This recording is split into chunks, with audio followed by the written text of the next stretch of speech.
Welcome back to Arcadia Fallen. In the last episode, there's been a lot happening lately.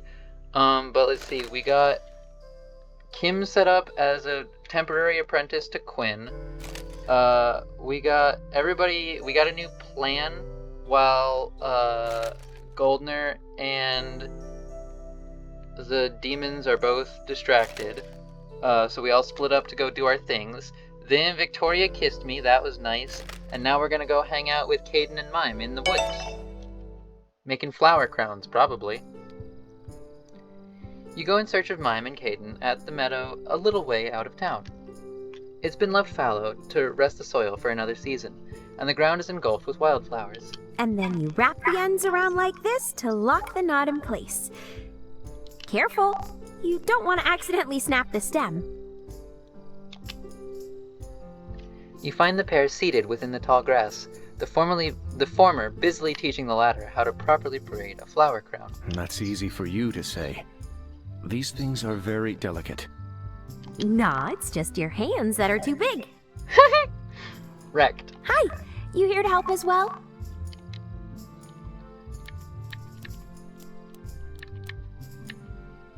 Mime's a tough teacher.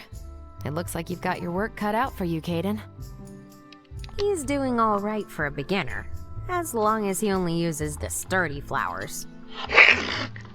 I'm still struggling a little with the purpose of this exercise. You'll see. It'll be fun. I understand that you make these wreaths for aesthetic reasons, but won't the flowers just wilt? Not immediately, and they'll be really pretty for the time that they exist. Well, sure, but until they do, they look really cute. That's basically what I just said, Mime. Thanks. Something pretty until it wilts, huh? What an odd form of art. I mean, it's like food. You can make the most beautiful sandwich in the world. I don't know why I picked sandwich. You can make the most beautiful cake in the world, but it's either going to get eaten or it's going to mold. That's temporary art. There's a better word for that, but I can't remember it right now. So temporary art.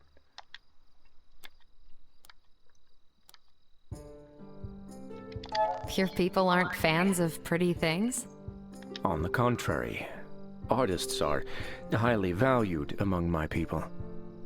However, the materials used are always permanent. It's like a sandcastle. Sandcastles is the same sort of thing. I don't know why I didn't go with that example and said the thing about cakes instead.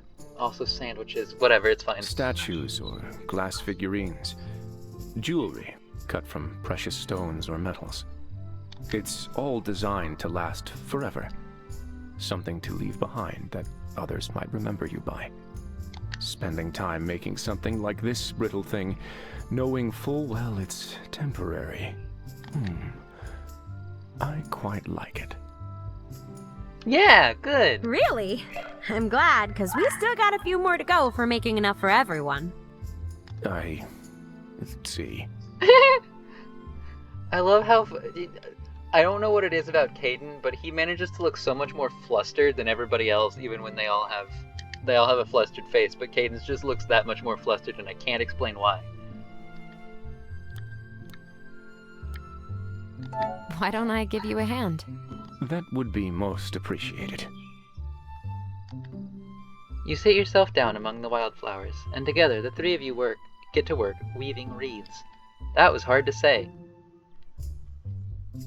Many attempts and mistakes later, you're starting to have a nice collection of finished crowns. Mime has run off to fetch more flowers, leaving you and Caden alone in the little nest of grass you've built. You sit quietly for a while, weaving the flowers. It's Caden who eventually breaks the silence. You scared me, you know. I did something stupid and everybody's gonna be mad at me, aren't they? But it worked though. When you fell, I honestly thought we had lost you. The way I'm counting it, I still have 7 more lives left, so I should be good. Cat jokes. I'll have you know that I understand that reference. And I also know that it only applies to cats.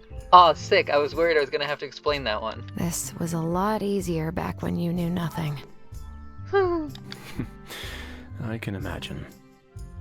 You know, finding friendship never was the goal for me when I left my home. But aren't you glad you did? I was looking for adventure, glory, and a chance to spite my elders.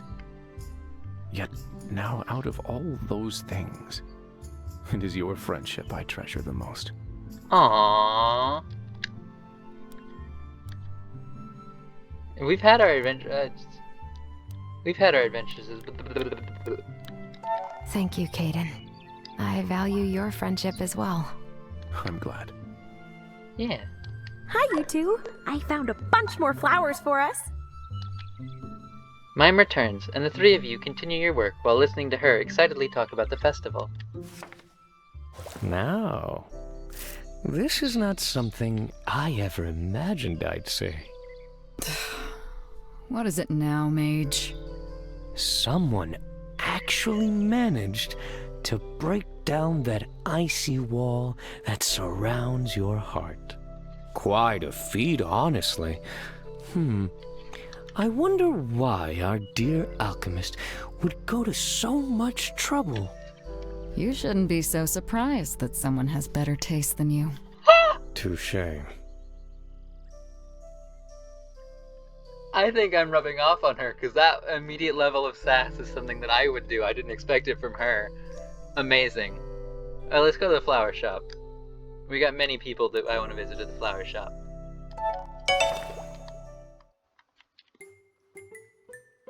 If you're here for Anne, she went out a moment ago. Of course she did. I came at a poor time. You can probably find her out behind the shop. Anne's outside? Yeah, that's not what I expected to Go hear. see for yourself. You walk around to the back of the flower shop and find not only the mage, but a furry guest, too. Here you go, Mercury. A kitty? Is it a kitty? Leftover chicken from dinner. Enjoy. Could also be a puppy? Hoping it's not something like a bunny, given that you're giving it chicken, so puppy or kitty, maybe? Or raccoon? A kitty! A gray cat purrs and whines around Anne's feet as the mage places down a plate of food. It eagerly chomps down the treat, and she watches it with a gentle smile. You're welcome as always. Cute, but I can't say that out loud. I don't want to disturb her during her private moment with a kitty cat named Mercury, apparently.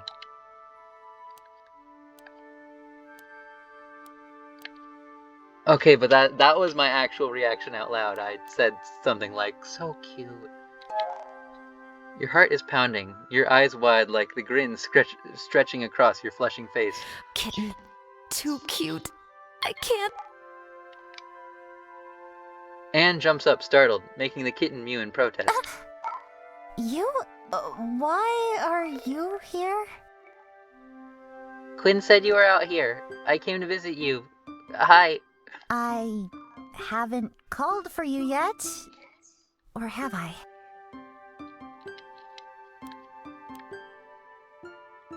I didn't realize academics could jump so high.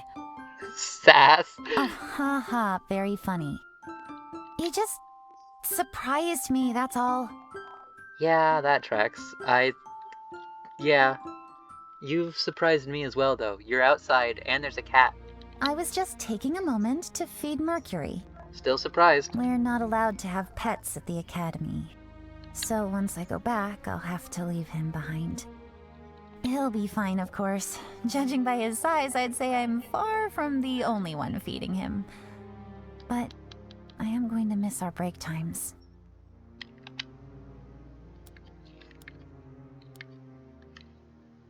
I'm glad to see you've discovered some bright sides of living here.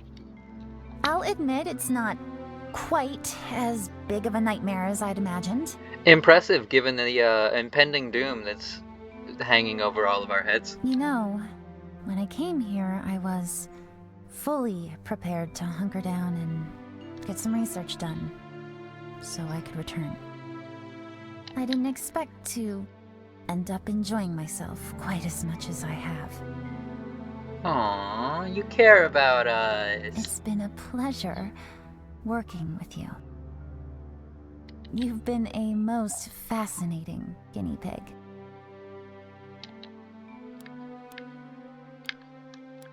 I've gotta hand it to you, Anne. No one gives unique compliments quite the way you do. Compliments? I'm merely stating a fact.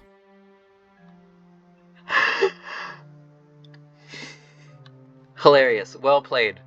I love that about you. Mercury makes a purring sound and rubs against Anne's hand until she relents and pets him behind the ear. You know what?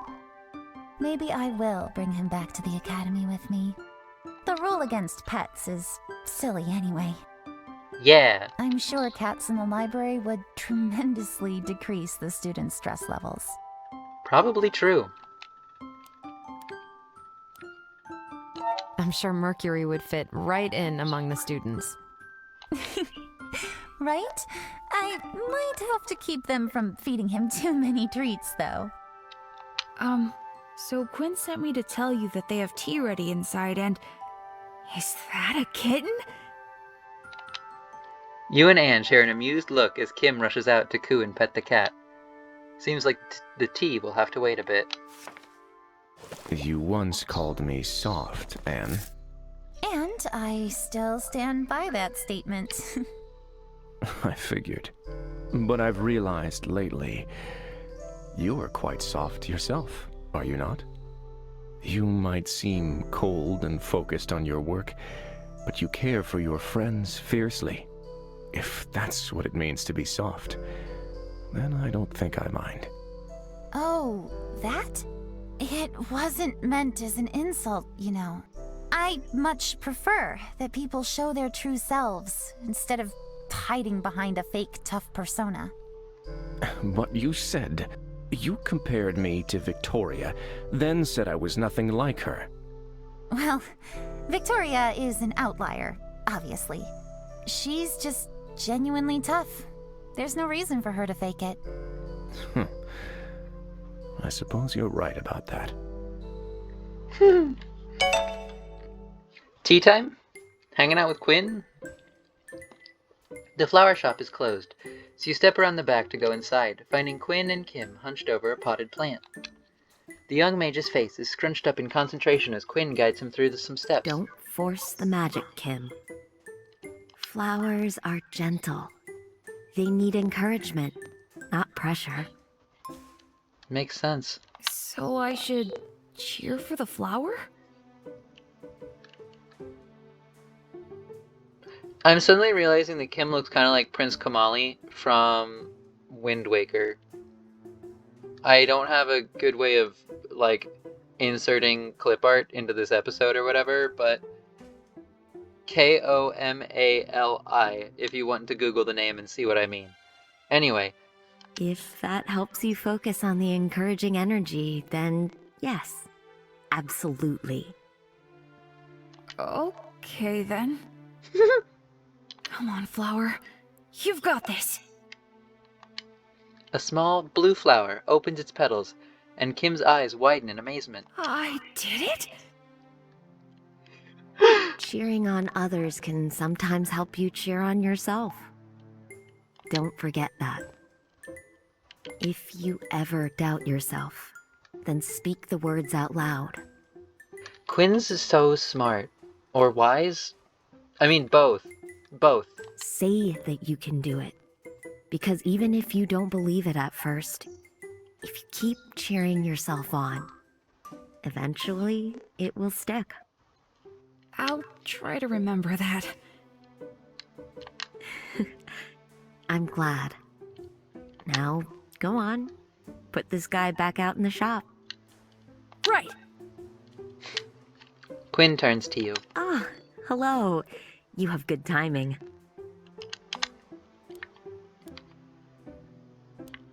Want to brag about your pupil? You look like someone who's itching to brag about your pupil's progress. I'll try to contain myself, but he is doing so well. Oh, I wasn't actually being sassy. Feel free. I'm proud of him too, and I'm not even the one who's teaching him. I didn't realize teaching could be this rewarding. Though it helps that the student is such a sweetheart. Given how he's been repressing his magic until now, it's quite amazing how fast he's learning. No doubt he will turn into quite the powerful mage one day. With his help, I finally finished my spell to restore the forest. Ooh, yeah? It will take a while for nature to properly return, but it is a step in the right direction. Look at you go. And look at him go. Big job for a newbie.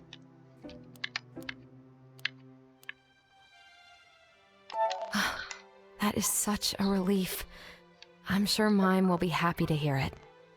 She and the rest of Anemone Valley, I'm sure. There's something about scars like that. They keep people from moving on. It feels like we're talking about something else now. Hopefully, this will be a way for the people here to start healing. I couldn't have done it without your help, though. I guess not. Thanks to you, I could finally use my training for something with a great purpose. And I'm proud of you for it. I'm looking forward to celebrating with all of you tonight. Yay! When all of this is done, Michael, where do you plan to go? It's not like you, Anne, to ask questions you already know the answers to. I'll be back on the road, obviously. Living the good life while hiding from the hunters. You know, once I become a professor, I'll have a say in student enrollment. We could... Let me stop you right there, Anne. You know as well as I that I'm not really cut out for schoolwork. But... Aw, are you perhaps worried about me? You absolute dimwit, Michael. Could you be serious for just one bloody second of your life? With everything that's happened, you and I both know things won't be the same. Victoria can only pull so many strings with the Knights. You are going to be on the run from them for the rest of your life, wandering aimlessly with no goal or purpose. So that's what this is about? Thank you, Anne, for your kindness. You and I, our goals couldn't be any more different, but I promise you, I will never wander without purpose. Just as your academy is your home, the road is mine. I will be happy. I promise you. You better. Otherwise, I'll track you down and force you to enroll in one of my classes, and I won't go easy on the homework. Noted. Alright, let's go see... You find Michael in the Forgotten Library. Welcome. How are you feeling? That was quite the impressive magic you performed yesterday. I must admit, I'm still struggling to understand exactly what happened. I went to the in-between for a little bit. Don't worry about it. I don't think my magic wants to be understood. It would much rather remain an enigma to us all. I can empathize with that. You did a good thing for that kid yesterday. Even if I'll never agree with the decision to send him off to the academy. Yeah, I kind of figured you wouldn't. It was the best outcome given the situation. I know. Even if I detest logic, sometimes we have to follow it. Yeah. The academy will probably be the safest place for him from now on. And unlike you, his magic is plants. He can't really go on the road the same way you do, man. He doesn't strike me as the type would survive on the road alone for very long. Yeah, that's what I was just kind of saying. Glad we agreed. Even I had help in the beginning. Oh? I don't think I knew this. Either that or I forgot. I know you said when we met your story wasn't a cheery fairy tale, but even so, would you be willing to share it with me? For you, I'll make an exception. Thank you. I don't remember much from the cleansing. Yeah. I must have been 5 or younger when it happened. I remember the screaming and the flames. And then from the ashes, someone hauled me up into the sun. A new life. The Empire would never admit it. But there are many mages living under their noses across the land.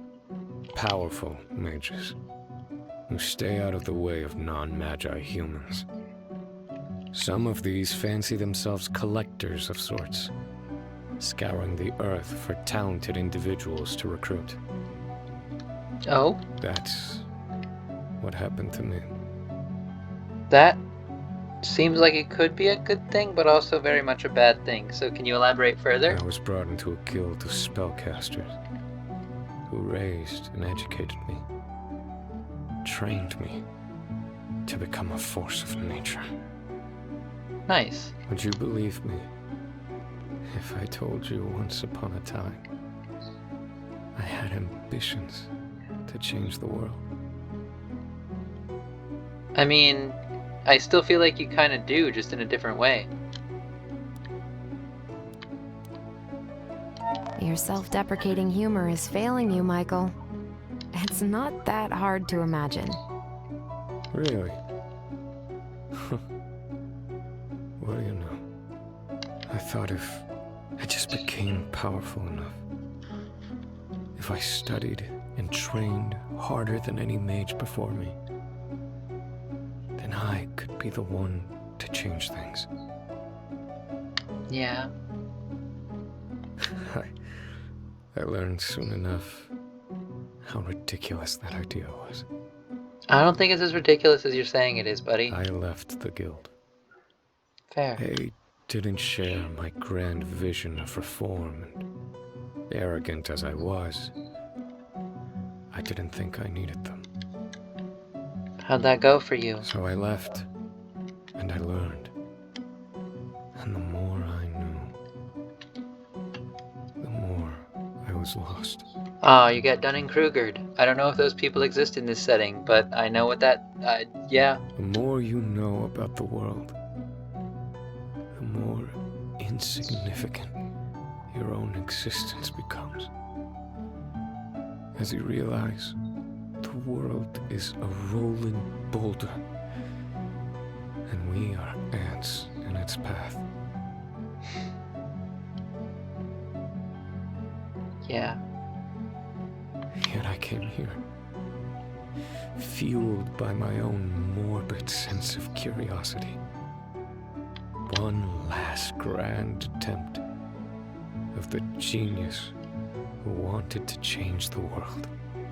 I didn't expect to succeed, to survive. And then I met you. You are possibly the most perplexing individual I have ever met. You took an already absurd world and turned it on its head. But even so, I'm grateful for our time together.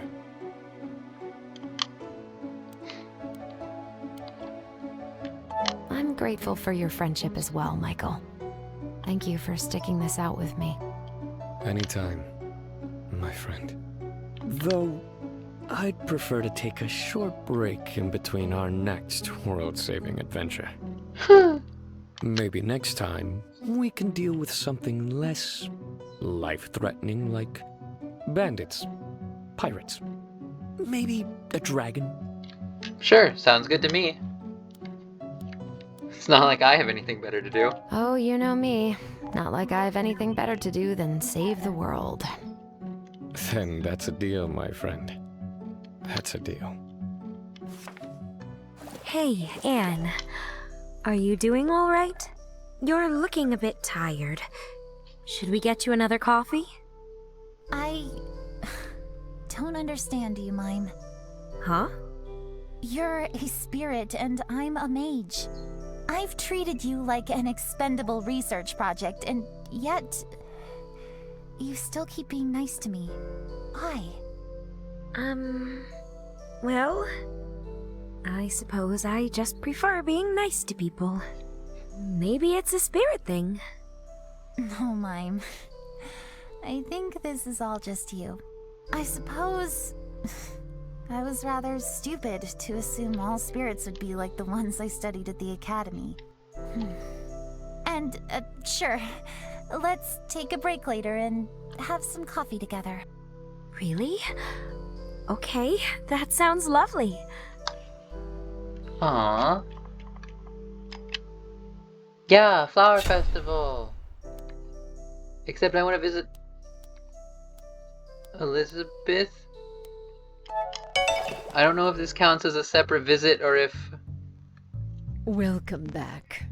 No, okay, this is still coming to the Flower Festival. Ah, Artemis. Ow. I bonked my knee. Don't worry about it. You are here just in time. The new alchemy table has just arrived. Isn't it beautiful? Looks like the shop will be back to its old self soon. That's great. I'm sure you're eager to get back to brewing yourself again. I appreciate it. I do miss standing by the table myself. However, during this time, these old feet have also come to appreciate sitting on the sidelines. I wonder... This whole ordeal, it's made me consider that it might be time for me to retire. You have grown so much during this time. There's nothing left for me to teach you. It was always my wish that you would take over the shop once you were ready. I think that it might be time.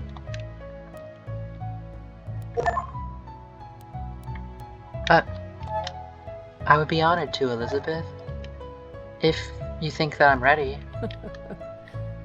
I'm glad you think that way. It warms this old woman's heart to know that you will use what I taught you well. Let's try that again. But forgive this old woman's musings. It isn't something you need to worry about now. We still have to bring this matter of the demons to a close, and after that we need to unbind you and Mime somehow.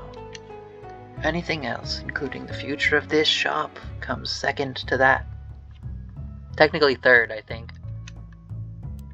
Oh, okay, Bye. this wasn't Very well. the Flower Festival, and I could have visited Elizabeth earlier and I messed up. Well, we're doing the Flower Festival now. Yay. That seems odd. A midnight picnic? You are all gathered at the shop, and Michael is explaining his great master plan. Yeah, the streets are going to be empty while everyone's in the forest for the festival. We bring food and good company. That's enough for a good time, no? So that's how it is. I'm surprised. I was sure you were going to suggest we go to the tavern. Oh, really? You wound me. We have minors among us. I can be considerate. I would suggest fine wine to be part of the food we enjoy, though. Figures. Where would we go, though? The forest will be packed with people. Well, the wilted forest, of course. The entire room stares at him in silence. Why? Why in the world would we have a picnic out there? Are you sure? That place will be super creepy at night. Hmm. We have faced down demons and bigoted mine owners together. Are you really going to be intimidated by a mere forest? Maybe, but... Well... Look, Hear me out. Because the forest has a questionable reputation among the townsfolk, no one is going to go within miles of the place. We'll have the whole area to ourselves. I see. That's actually rather clever of you. thank you. Also, with all the trees gone, it will be a perfect spot for stargazing. Look at us! One big dysfunctional family going out on a midnight picnic. What could possibly go wrong? The wilted forest looks just as bare as you remember, but you notice how shoots are now growing among the black roots. Yeah, 'cause they are doing so good! Quinn and Kim are doing so good! The forest is healing, which is reassuring. Oh, these flower crowns are really beautiful, Mime. Thank you. It's all thanks to your help, though. I hadn't expected them to wilt so quickly. Oh, it was nothing a little spell couldn't handle. But that is why the crowns are usually worn during the day. Oh. I hadn't really thought about that before, but that makes sense. Wait, so I've done it all wrong? No, it's fine. Oh, don't worry your head. Sometimes we must adjust our old traditions to fit the times. The flowers spread joy.